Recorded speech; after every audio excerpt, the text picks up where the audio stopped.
નમસ્કાર, હું Rinku Prajapati public India ન્યૂઝમાં આપનું સ્વાગત કરું છું। શરૂઆત કરીએ આજના સમાચારની। ડાકોર મંદિરનો પ્રસાદ વિવાદ, ભેળસેળનો દાવો કરનારા સામે અમૂલની કાયદેસરની કાર્યવાહી।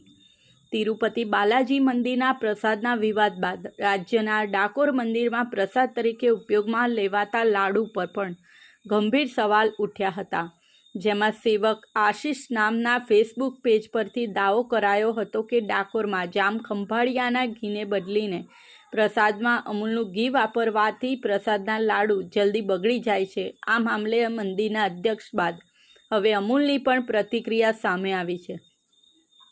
અમૂલ દ્વારા આ વ્યક્તિ પર સાયબર ક્રાઇમમાં ફરિયાદ કરવામાં આવી છે। આ સમગ્ર મુદ્દે અમૂલ દ્વારા સ્પષ્ટતા કરવામાં આવી છે કે આશિષ સેવક દ્વારા કરવામાં આવતા આક્ષેપોને સખત શબ્દોમાં વખોડવામાં આવે છે અને ગંભીરતાથી જણાવીએ છીએ કે કેસ અમૂલ ઘીની ગુણવત્તા સામે ખોટા આક્ષેપ સહન નહીં કરાય, કારણ કે આ 36 લાખ પશુપાલકોની વિશ્વની નંબર 1 ખાદ્ય બ્રાન્ડ છે, જેના સર્વેની જીવિકા આધારિત છે।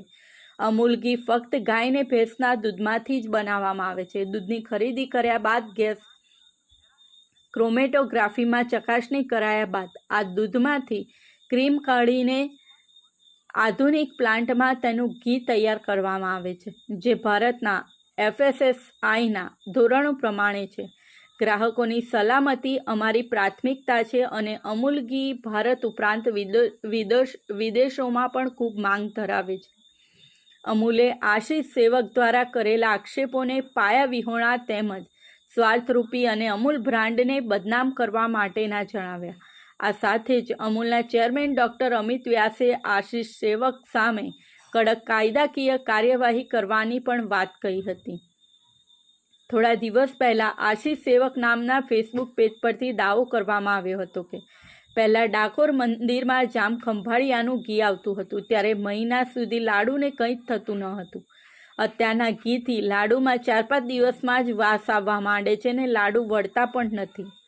જોકે આ અંગે ડાકોર મંદિર ટ્રસ્ટના અધ્યક્ષ પરિંદુ ભગતે સ્પષ્ટતા કરી હતી કે મંદિરના પ્રસાદમાં 3 વસ્તુનો ઉપયોગ કરાય છે। ઘઉંનો લોટ, જે મધ્યપ્રદેશથી મંગાવાય છે, સાકરમાં કોઈ ભેળસેળ થાય નહીં, અને ઘીનો પ્રશ્ન મારા આવ્યા પછી થતો નથી, કારણ કે અમે અમૂલ ઘીનો જ ઉપયોગ કરીએ છીએ। ઘીના જથ્થાનો NDDBનો રિપોર્ટ હોય છે, જેથી ડાકોર મંદિરના પ્રસાદમાં ભેળસેળનો સવાલ જ નથી। આ સાથે આજના